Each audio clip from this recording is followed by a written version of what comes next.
بھائی کا سوال ہے کہ مولانا طارق جمیل صاحب فرماتے ہیں کہ نوجوان مبلغین نے عوام الناس سے رب چھین لیا ہے. کیا چھین لیا؟ رب چھین لیا. رب چھین لیا اور ان کو اور اللہ تعالیٰ کو تھانے دار کی طرح پیش کرتے ہیں. کیا اس میں کوئی سچائی ہے؟ یہ نوجوان مبلغین کون ہیں؟ مبلغین کیا؟ انہوں نے مبلغ تو نہیں کہا، اس لیے میں امید کرتا ہوں کہ مجھے انہوں نے شامل نہیں اس میں کیا ہوگا. نوجوان مبلغین تو زیادہ تر تبلیغی جماعت میں ہیں، دعوت اسلامی کے اندر ہیں، تو میرا خیال ہے انہوں نے بھی کوئی رب نہیں چھینا. اب یہ وہی بتا سکتے ہیں کہ کہنے کا مطلب کیا ہے. باقی مجھے جو آپ کے سوال سے سمیل ہوا ہے نا، شاید وہ یہ کہنا چاہ رہے ہیں کہ اللہ تعالیٰ بڑا غفور رحیم ہے، جو مرضی کر دے رہو بخشش ہو ہی جانی ہے.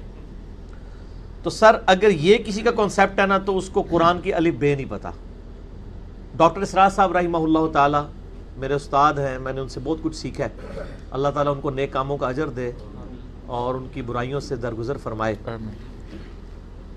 یعنی وہ بیان القرآن آپ سنیں نا تو لگتا ہے کہ یار قرآن جس طرح نازل ہوا ہے وہ اس طرح پریزنٹ ہو رہا ہے.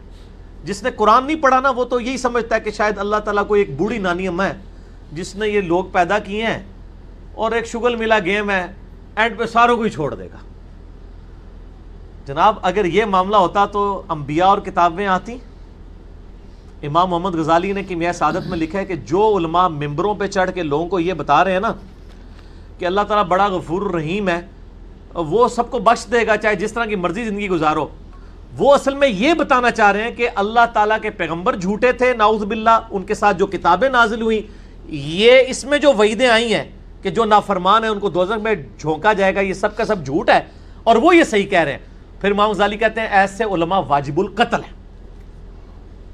میں آج کے کسی میٹھے میٹھے مبلغ کے اوپر قتل کا فتویٰ نہیں لگا رہا. امام غزالی کہہ رہے ہیں کہ جو اس قسم کی رحمت کی آیات سنا سنا کر ان کا غلط مفہوم بیان کر کے خدا سے دور کر رہے ہیں.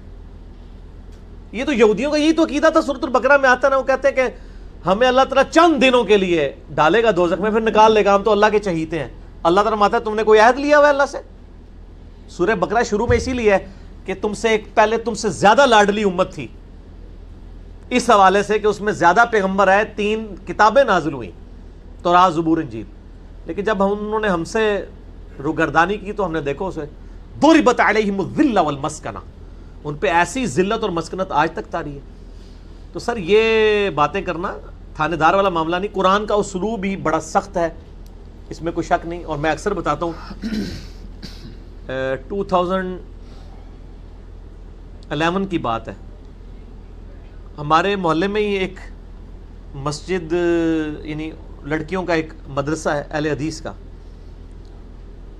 تو وہاں پہ ایک آنٹی ہیں جو ڈاکٹر فرحت ہاشمی کی کلاس فیلو ہیں، اسٹوڈنٹ نہیں کلاس فیلو ہیں. تو وہ رمضان میں دورہ قرآن کرواتی تھی. تو میں نے اپنی وائف کو کہا، اس وقت 3 بچے تھے، ماشاءاللہ 4 ہیں، میں نے کہا میں بچے سنبھالتا ہوں، تم نہ رمضان میں پورا قرآن گو تھرو کرو.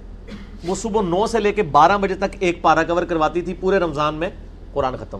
میں کہا تیری جدی پشتی کسی نے پورا قرآن نہیں ترجمے نال پڑھا ہونا اس طریقے نال، تو تے اللہ دی بندی پڑھ لے.